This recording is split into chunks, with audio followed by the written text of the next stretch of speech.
Hello বন্ধুরা, আশা করি তোমরা সবাই ভালো আছো। আজকে আমাদের সব্বারই একটা গুরুত্বপূর্ণ দিন। আজকে আমার দাদু-দিদার ৫০তম বিবাহবার্ষিকী। আজ বৈশাখের ১৮ তারিখ আর ইংরেজির মে মাসের ১ তারিখ। কোনো কারণবশত আজ বাংলা, ইংরেজি দুটোই মিলে যায়। আজকে এই সুবর্ণ সন্ধেটা সবাই মিলে একসাথে সত্যি খুব আলাদা রকমই ছিল। দাদু-দিদা জানতো না তাদেরকে আমরা সারপ্রাইজ করবো এরমভাবে। আমরা সত্যি খুব লাকি যে দাদু-দিদার আমরা ৫০তম বিবাহবার্ষিকীটা দেখতে পেলাম। ওনারা সুস্থ থাকুক, ভালো থাকুক আগামী দিনগুলোতে।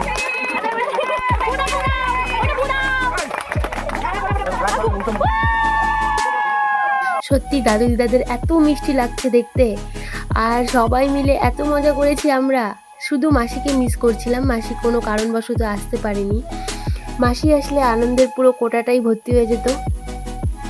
হ্যাঁ, আরেকটা কথা না বলে পারছি না। দাদু-দিদা কিন্তু বাচ্চাদের মতো করে অলওয়েজ একটুখানি ঝগড়াঝাটি, ইয়ার্কি ফাজলামো করতেই থাকে।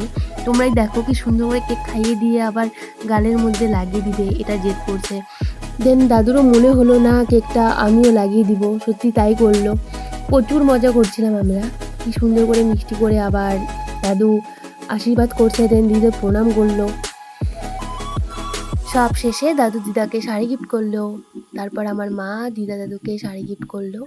লাস্ট টাইম বোনেরা মিলে একটু মজা হয়ে মিলল দাদু দিদার বিয়ে নিয়ে কথা যে